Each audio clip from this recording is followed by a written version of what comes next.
Mummy જમવામાં દાળ ભાત બનાવી નાખું. એકલા દાળ ભાત કઈ હોય? કોણ ખાય એકલા દાળ ભાત? એક કામ કરજે, 2 શાક બનાવજે, એક રસાવાળું અને એક કોરું, અને કોબીનો સંભારો બનાવજે, અને 10-12 રોટલી બનાવી નાખજે. એમ કરજે. અને સાંભળતી જા, ભાતય બનાવવાના છે, અને દહીં લઈ આવીને મસ્ત મજાનું રાયતું બનાવજે.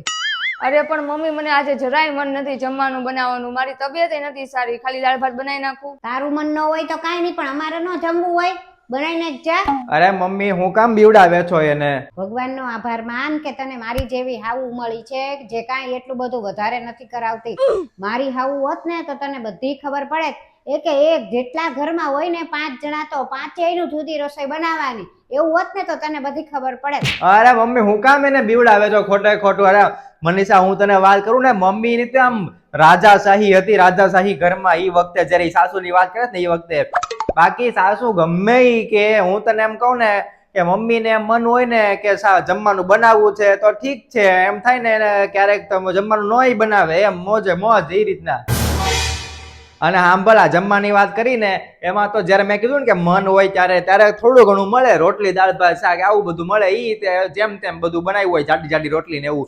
અને જયારે મન ન હોય ને ત્યારે તો ખીચડી જ હોય ખાલી. ના કુકર ભરીને ખીચડી ખવડાવી દે ને બધાને કહી દે હાલો ખાઈ લો. એમ મહેમાન હોય તો મહેમાન ને કહી દે હાલો ખાઈ લો. અને ક્યારેક તો એવું કરે ને કે બહાર થી ઓલા સેવ મમરાનું પેકેટ લઈ આવે, ત્યારે તો 10-10 રૂપિયા મળતા હતા. તો 2 પેકેટ લઈ આવે ને કે હાલો બધા મમરા ખાઈને હોઈ જાવ. બોલો. અને સાસુ ની વાત કરીને, સાસુ તો બિચારા અલગ રહેતા હતા. હવે હું કેવું, મારે સાસુ ની તો રહી જ નથી ક્યારેય. ઈ બધું હવે છોડો, અને હું એમ કહેતી હતી કે હું મારા ઘરે રોકાવા જાઉં. હમણાં નહીં હો, હમણાં રહેવા દેજે તું. હમણાં છે ને મારે હમણાં આ મહિને તો પગાર આવી અડધો જ થયો છે, અડધામાં તો આપણે રજાઈઓ એટલી પાડી છે, એટલે હમણાં તું રહેવા દે. પૈસાની થોડીક તકલીફ છે.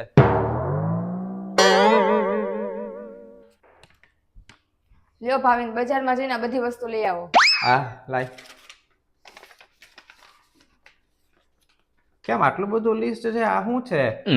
15 બિસ્કિટ ના પેકેટ, 5 પેકેટ ગુલાબ જાંબુ, પછી 10 ચીઝ ના, 5 ઓલા પનીર ના પેકેટ.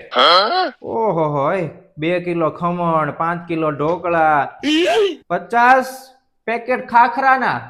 આ બધું શું છે મનીષા? 1 ગુણ ઘઉં ની. આ હું?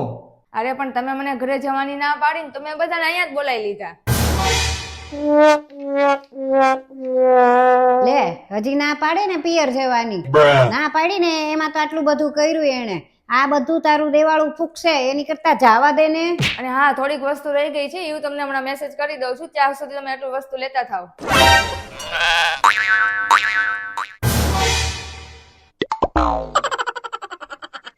અને મનીષા સાંભળ ને, આ ભાવિને ઓલું નહોતું પાટણથી લાવ્યો પટોળું, ઈ મને આપજે ને, માર જોવે છે. પણ એ તો મારી માટે લાવ્યા હતા ને મેં એકે વાર પહેરી નથી હજી. પણ ભલે ને, લાવ્યો છે તો મારો છોકરો ને, મારે જોતી ન હોય, મારે પહેરવી છે. ઈ સાચી વાત, પણ લાવ્યા તો મારી માટે જ છે ને. આ તારું મારું કરીને ઘરમાં તું ઝઘડા કરાવે. મમ્મી પણ તમારી નજર બધી મારી વસ્તુ ઉપર જ હોય છે. ખાલી તારી ઉપર નહીં, આ ઘરની બધી વસ્તુ ઉપર મારી નજર હોય. હા તો પણ આખા ઘરની વસ્તુ ઉપર નજર રાખો ને, પણ મારી વસ્તુ ઉપર નજર ન રાખતા. મેં તો એક સાડી જ માંગી હતી, એમાં તો તે કેટલી વાત વધારી દીધી. અરે ભાઈ હવે બંધ થાવ ને. એક તો લાંબુ લિસ્ટ પકડાઈ દીધું છે ને, આવું નાની એવી વાતમાં પાછા બાંધવા માંડો છો. પણ જો ને, આ તમે લાવ્યા હતા ને ઓલું પાટણનું પટોળું, ઈ માંગે છે, ઈ કેટલું મોંઘું આવે છે, એ તો તમને ખબર જ છે ને.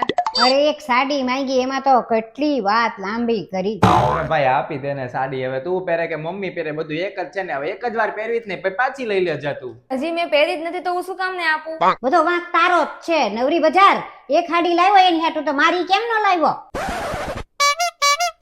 સાચી જ વાત છે, વાક તમારો જ છે ને, તમે તમારા બે વચ્ચે ઝઘડો કરાયો છે. નમસ્તે મિત્રો, તમને મજા આવી હશે જોઈને. અને તમને જોઈને મજા આવી હોય ને તો એક લાઈક કરી દેજો સૌથી પહેલા. ને બાકી બધી વાત કરું ને તો પાટણના પટોળા તો બહુ મોંઘા આવે છે ભાઈ. અત્યારે આપણી લેવાની ટેવ જ નથી. અને આમ તો કોઈ દિવસ એવું જોવાય નથી ગયા. લેવાની તેવડ તો વાત અલગ અલગ, જોવાની આપણે વિચાર નથી કર્યો કોઈ દિવસ કે ત્યાં જોવા જઈએ તો ખર્ચો થઈ જાય ને, એટલે કોઈ દિવસ જોવાય નથી લઈ ગયા આપણે. બરોબર, ક્યારેક જાશું ત્યારે જોયું જશે.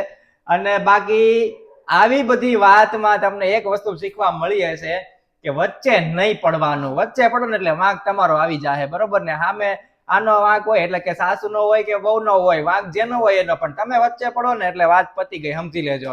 એટલે વચ્ચે નહીં પડવાનું. બાકી તમને મજા આવી હોય તો મમ્મી મનીષા લાઈક કરજો, લાઈક કરજો, શેર કરજો.